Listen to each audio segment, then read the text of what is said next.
Provinsi Sumatera Barat. Baiklah, pada video kali ini kita akan membahas tentang modul 7, pencegahan dan penanganan stunting melalui kebersihan diri dan lingkungan, sesi 12, mendukung pemanfaatan jamban sehat.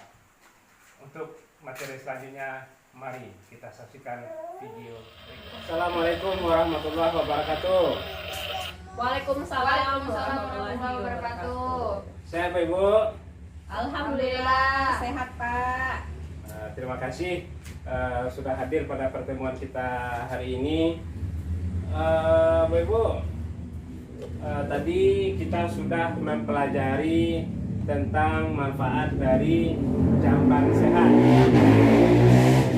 Jadi jamban sehat itu agar kita terhindar dari penyakit seperti muntaber, mencret, dan juga bisa mencegah stunting.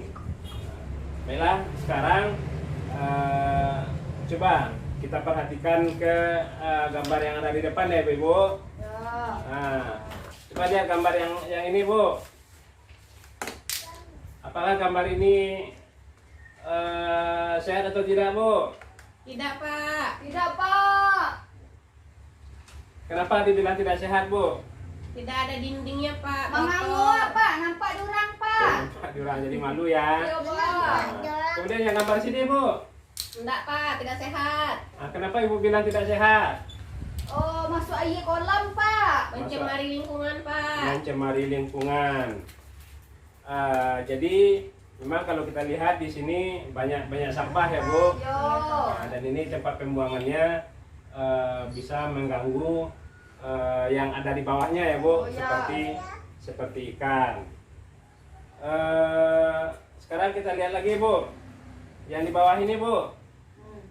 Nah, ini apakah jamban yang seperti ini sehat atau tidak, Bu? Sehat Pak. Nah, yang di sini, Bu.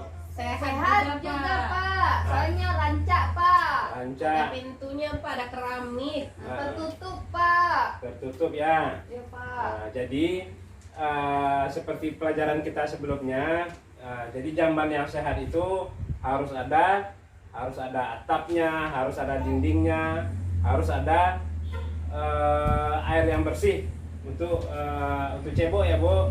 Ya. Jadi kalau kita lihat, Bu, jamban yang sehat itu memiliki beberapa ciri-ciri, Bu. Nah, ciri-ciri jamban sehat itu yang pertama, jarak lubang septic tank itu berjarak minimal 10 meter, Bu. Nah, 10 meter dari sumur. Nah, seperti kayak gini ya, Bu. Nah, ini pembuangannya. Nah, ini WC-nya ya, Bu. Nah, jadi air dari sini ke tempat pembuangannya itu minimal harus 10 meter minimal. Kemudian kotoran yang kita buang itu tidak dapat disentuh oleh serangga maupun tikus. Nah, jadi ini kan pembuangannya, Bu. Ini tempat pembuangannya. Nah, jadi dia harus bersih dan dia tidak dapat disentuh oleh serangga. Jadi harus tertutup. Kemudian lantai dinding itu harus miring, Bu. Miring itu harus ke tempat pembuangan airnya, sehingga nanti air tidak tergenang. Jadi agak miring ya, Bu, ke tempat saluran pembuangannya. Kemudian seperti yang kita lihat tadi, jamban yang sehat itu harus mempunyai dinding dan atap. Nah, jadi dia selalu terjaga kebersihannya. Kemudian harus ada ventilasi, Bu. Nah, jadi kalau jamban itu jangan terbuka semuanya, Bu. Harus ada ventilasi. Nah, kenapa harus pakai ventilasi, Bu? Supaya nak baun Pak. Supaya nak baun. Nak pangok dah Pak. Nah, ya pintar. Tepuk tangan untuk Bu ini. Ya. Kemudian tersedia air yang bersih, sabun dan alat pembersih, Bu. Jadi habis setelah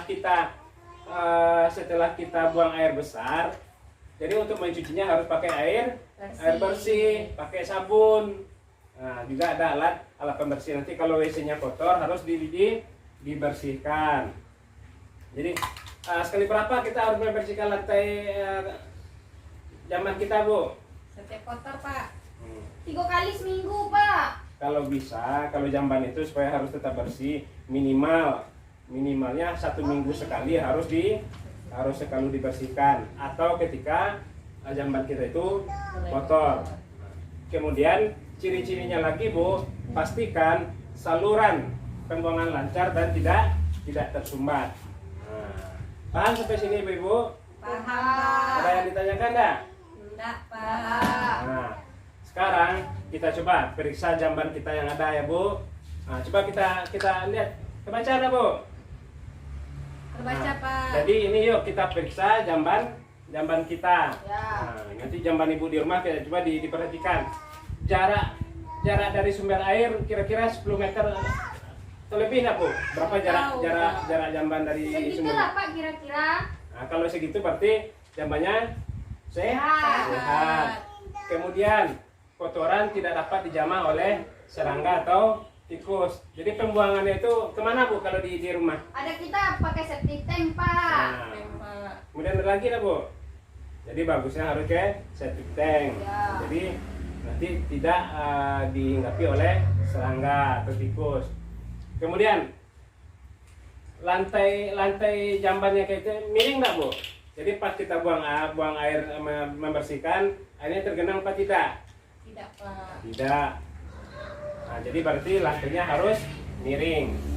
Kemudian di rumahnya WC-nya pakai ini lah Bu? Pakai dinding nggak? Iya Pak. Ya, pakai dinding. Kemudian penerangan yang cukup. Jadi Baik, Pak. jangan Lampu, Pak. jangan nanti di rumah kalau WC-nya jambannya itu gelap, nanti kan nggak tahu apa yang mau dibersihkan. Iya ya Pak. Jadi kalau salah pegang nanti Bu, salah bersihkan. Kemudian ventilasi udara. Nah, jadi apalagi sekarang banyak juga kan Bu rumah yang ventilasinya, yang WC-nya di kamar. Nah, jadi itu harus ada ventilasi. Kemudian harus ada disediakan air bersih, sabun, dan juga alat Ada, pembersihan, Bu. Ada, pembersihan Pak. WC. Ada Pak. Kemudian lantai dan jamban itu jangan lupa Bersihkan. dibersihkan. Sampai di sini paham Ibu? Paham Pak. Nah, jadi ini nanti coba kita isi ya Bu. Iya Pak. Nah, nanti kita di kertas yang sudah dibagikan nanti dilihat diisi di rumah. Jadi kalau nggak tahu nanti bisa bertanya kepada suaminya. Nah, Oke, Pak. kira-kira sampai di sini paham nggak Bu? Paham Pak. Nah, jadi ini nanti kita isi bersama ya Bu. Iya Pak. Nanti kalau bisa kita coba lihat WC yang ada di sini ya. Oke, Nah, Pak. kita lihat. Dan setelah kita lihat nanti kita isi juga. Baiklah. Sampai di sini ada yang tanyakan lagi Bu. Tidak Pak. Jadi dari pertemuan kita hari ini dapat kita simpulkan bahwa memiliki dan menggunakan jamban sehat sangat penting untuk mencegah berbagai penyakit yang bisa mengakibatkan anak-anak kita menjadi stunting. Mungkin itu saja dari saya pertemuan kita kali ini. Wabillahi taufiq hidayah. Assalamualaikum warahmatullahi wabarakatuh. Mudah-mudahan bermanfaat bagi kita semua. Wabillahi taufiq hidayah. Assalamualaikum warahmatullahi wabarakatuh.